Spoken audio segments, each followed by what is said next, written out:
This is Kelso Sturgeon. Welcome to my Saturday basketball report. Have a lot to talk about, so let's jump right in. First off, the Super Bowl, which I'll be back on Sunday morning, tomorrow morning with a complete Super Bowl report, but everything is standing pat right now. The San Francisco 49ers remain a 4 or 3.5 point favorite over Baltimore, depending on where you bet. The total remains a very steady and solid 47.5. But we'll talk a lot more about that tomorrow. And just remember, kickoff in the Super Bowl is 6:30 Eastern Time tomorrow night on CBS. Today is a big day in college basketball, to say the least, and I'm releasing another game of the year on Thursday night. Got all the cash with my 100-unit college upset game of the year with Illinois-Chicago and its win over Wisconsin-Green Bay. Another college play today, my 200-unit college blowout game of the year. Once again, as most of you know, I'm 11-2-1 in 100-unit blowout plays this season. This is the biggest one of them all, and I'm looking to get the cash in a big-time way. The team I'm releasing has a 90% chance to cover the number. You do not want to miss it.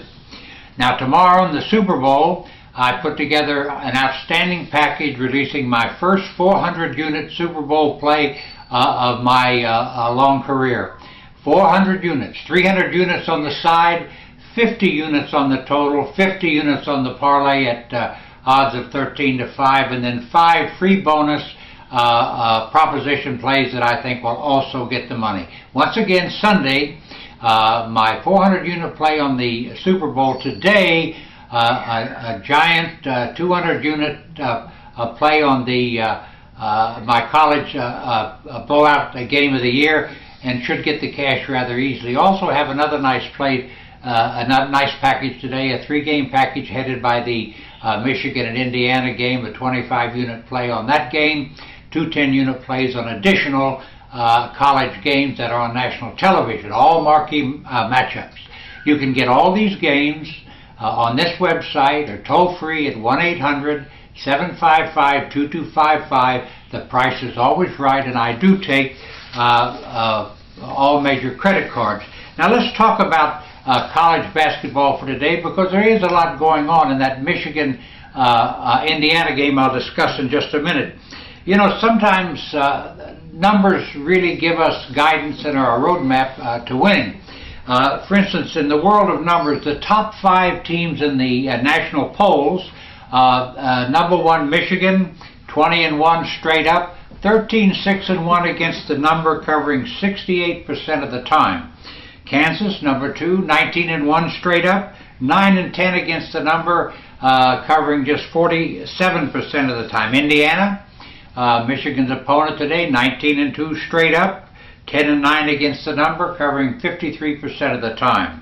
Florida, which, by the way, might be the best basketball team in the country, time will answer that question, 17-2, 12-4 against the number, covering 75% of the time, which means the Gators get no respect even though they keep burying teams. In the 5th spot, Duke, 18-2, 11-9 against the number, covering 55% of the time. Now, I think it's important that you understand and know that there are certain teams that do cover the number better than 70% of the time, and there's nothing wrong with focusing on these teams until line makers figure out that their numbers are off. Now, here are the best cover teams in the country listed alphabetically. Florida, as I said, 17-2 straight up, 12-4 against the number. Florida, a top 5 team, covering 75% of the time.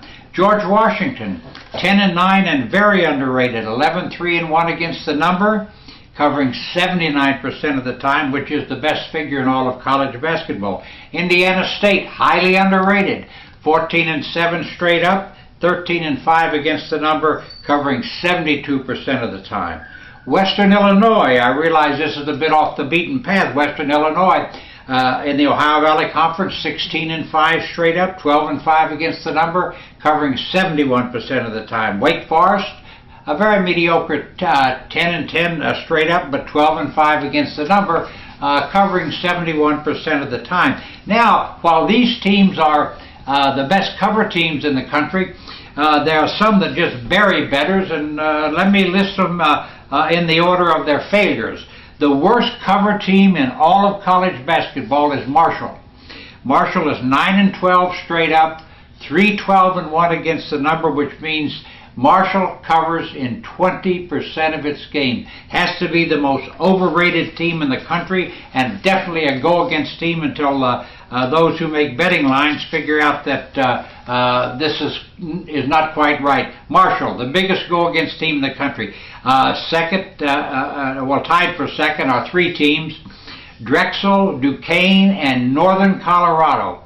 These teams cover 25% of the time. Alabama, Birmingham, 5-13 against the number, covering 28% of the time. And then two teams covering 29% of the time: IUPUI, 29% of the time; Portland, 29% of the time. Let's review these teams again from top to bottom. Here are teams that are absolutely burying bettors, covering 29% of the time or less. Marshall, the worst. Drexel, Duquesne, Northern Colorado, Alabama, Birmingham, IUPUI, and Portland.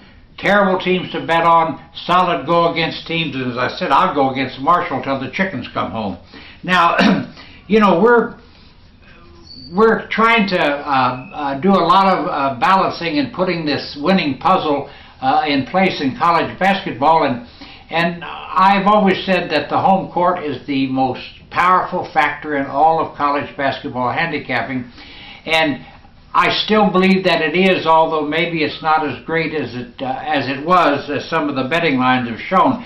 But it's kind of a consensus opinion. Here are the 10 toughest basketball courts for a visiting team to win on in the entire country. Keep in mind, there are 347 basketball courts. These 10 are figured the 10 toughest places for a visiting team to win. At the top is Allen Fieldhouse and home court of University of Kansas. Second, Cameron Indoor Stadium, home court of Duke. In the third spot, Assembly Hall, the home court of Indiana, where Michigan plays today.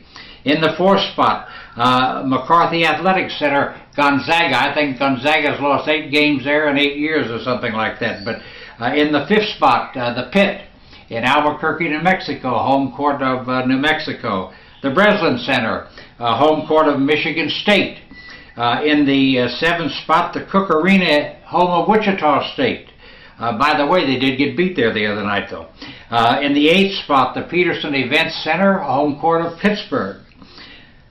9, Carrier Dome, home court of Syracuse. And in the 10th spot, Rupp Arena in Kentucky. Let me run these things down again. The 10 toughest home courts in the country: Allen Fieldhouse, Cameron Indoor Stadium, Assembly Hall, McCarthy Athletic Center, the Pit, the Breslin Center, Cook Arena, Peterson Events Center, Carrier Dome, and the Rupp Arena in Lexington. Other tough places has to include the Kohl Center where Wisconsin plays.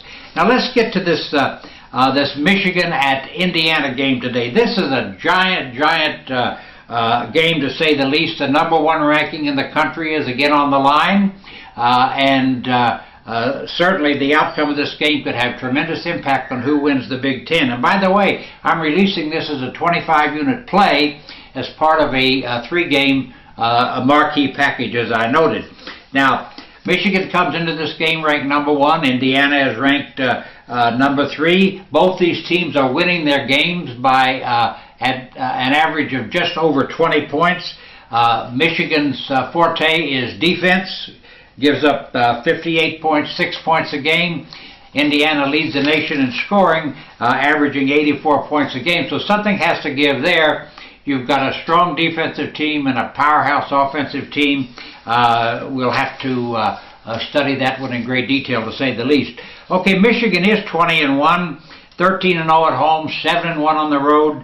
The only loss they've suffered this season was at Ohio State, where they got beat 56-53 as a 1.5-point underdog. Fell behind 21 points in that game, and then came back and almost won it. Indiana is almost in the same league in the one-loss department. Indiana 19-2, 13-1 at home, 6-1 on the road. Its only loss at home came 5 games ago when Wisconsin rolled in as a 10.5-point underdog and won 64-59 on a night that Indiana shot just 37% from the floor. The only other loss by Indiana was on a neutral floor to nationally ranked Butler, 88-86 in a game that could have gone either way. So this is a giant game. Both of these teams are loaded with blue chip talent. Both of them are tremendously athletic. Michigan will slow the game to a walk, or at least try to. I can promise you that Indiana will do everything they can to keep the tempo going up, and it'll be a matter of will. Will defense prevail over offense? I've got a very good idea what will happen there, and you'll be able to get that in that 3-game package I'm talking about. It's of interest that Michigan has won 1 game at Indiana since 1995, and that might have been a mistake. Michigan beat Indiana 72-66 in overtime 4 years ago, in a season that Indiana had been crushed by NCAA penalties and was 1-17 in the Big Ten. So the home court advantage for Indiana over Michigan is obviously great, but the talent levels of these two teams are absolutely tremendous. Once again, I said this is basketball at its absolute best, and it will be. I'm releasing Indiana-Michigan as a 25-unit play in a 3-team TV package. The other 2 games, Kansas State at Oklahoma, Mississippi at Florida. Now, last but not least, and then I'll disappear until Sunday morning, the biggest bounce-back game on the board today, Butler over Rhode Island. Butler got out-muscled at St. Louis, and by the way, very good St. Louis team that's finally playing up to expectations, got out-muscled and out-hustled and lost in St. Louis by, 75-58, something like that. Today, Butler hosts Rhode Island, and I don't even care what the number is. I make Butler the biggest bounce-back play of the week. You can take that for what it's worth. And just remember today, my top play, my 200-unit college blowout game of the year, 200 units of action on a team that has better than 90% chance to cover the number.